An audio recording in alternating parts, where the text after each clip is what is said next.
The cold November air of Manhattan nipped up my cheeks as I stepped out of the taxi, the Waldorf Astoria looming above like a palace of untouchable elegance.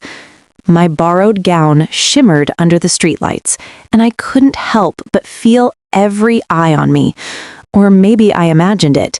This was my first high-profile gala, a chance to network and maybe catch a break from my charity work.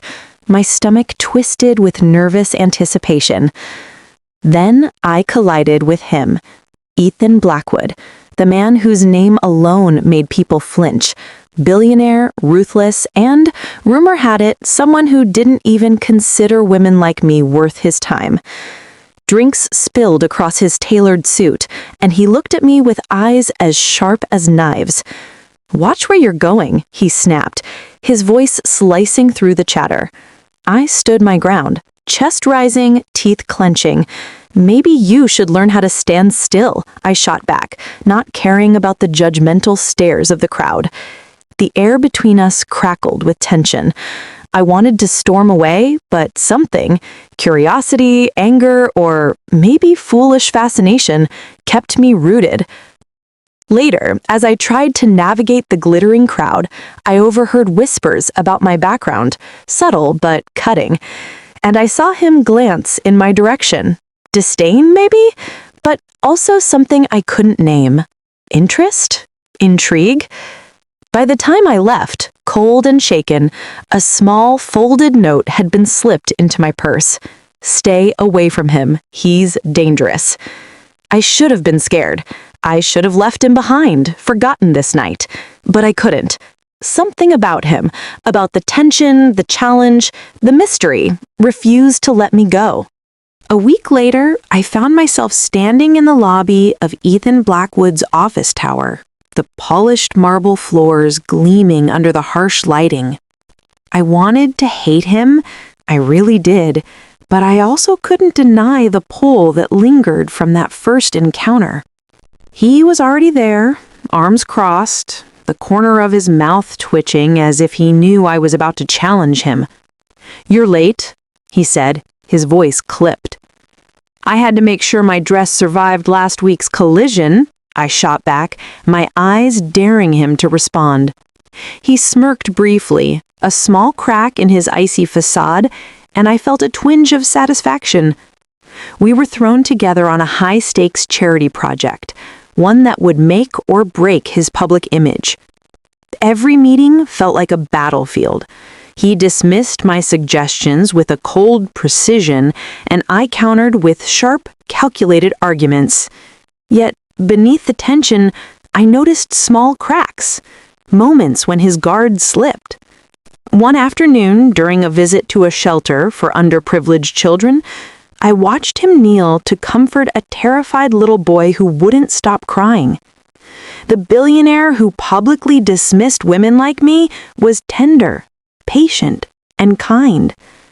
I blinked, unsure how to process the man I thought I hated. Then, the threats began. Files went missing. Anonymous messages appeared warning me to step away from him. "You're in over your head," one read. Fear and curiosity twisted inside me. Who wanted to sabotage our work, and why? Just as I began to feel a fragile connection forming, he vanished. No phone calls, no emails, no explanations, only a note left on my desk. "I'm not ready for this. Don't look for me." My heart refused to obey. I knew I couldn't let him go. Not yet. The estate was hidden behind a long driveway lined with autumn-colored oaks. I had followed vague clues, whispered addresses, and a nagging gut feeling that led me here. Ethan was inside, but not the ruthless billionaire everyone feared. He was human, fragile, tense, haunted. When he saw me, his expression was a mixture of surprise and annoyance. "You shouldn't be here," he said, though his voice lacked its usual sharp edge. "I couldn't let you disappear without explanation," I said firmly, stepping into the grand hall. Words spilled between us, accusations, confessions, and truths we had both hidden. Slowly, Ethan revealed why he carried so much disdain for women like me. Past betrayals, business lies, and a childhood that had left him wary of trusting anyone. My chest tightened as I realized his hatred wasn't innate, it was armor. Then, the danger arrived. A rival from his business past had discovered his absence and began sabotaging the charity project, threatening our careers and lives. Files were leaked, rumors spread, and the media smelled a scandal.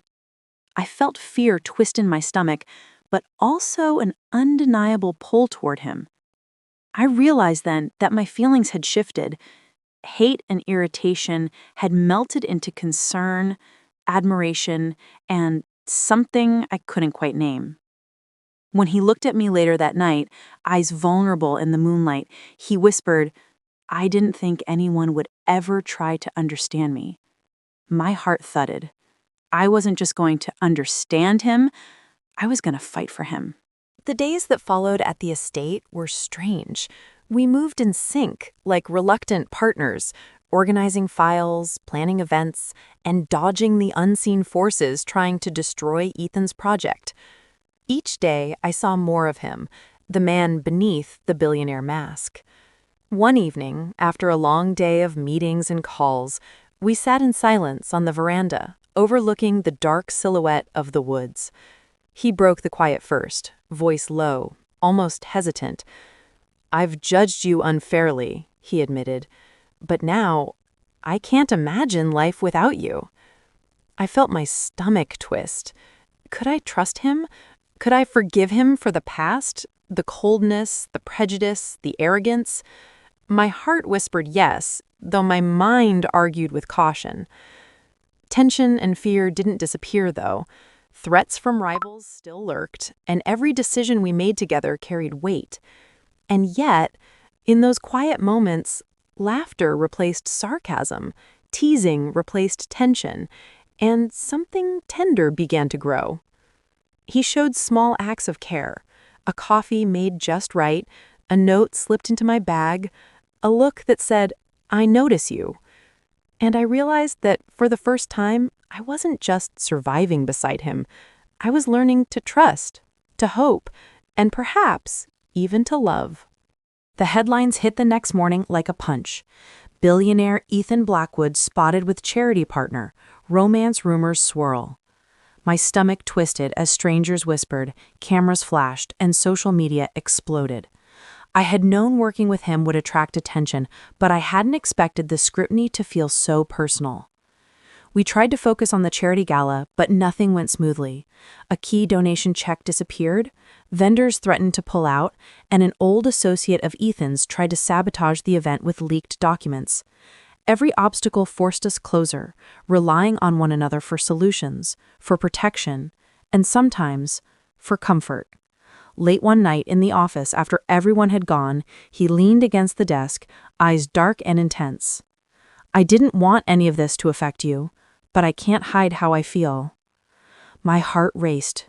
Could I believe him? Could I let myself feel when the world seemed determined to tear us apart? And yet, amidst the chaos, there were fleeting moments of beauty. The way he held the child at the shelter, the quiet smile he gave me when a meeting ended successfully, the small gestures that reminded me he was real, human, and capable of love. Every challenge tested us. Every rumor and threat pushed us closer. And somewhere between fear, anger, and adrenaline, I realized that I wanted him, not just for his wealth or influence, but for the man beneath the image, flawed and honest and alive. The city lights twinkled below the penthouse balcony as I sipped my coffee, trying to steady the rapid beat of my heart. Ethan leaned beside me, quiet for a long moment, then finally spoke, his voice low and serious. "I need you to understand something," he said. "Everything you've seen, the arrogance, the coldness, it wasn't real. Not completely.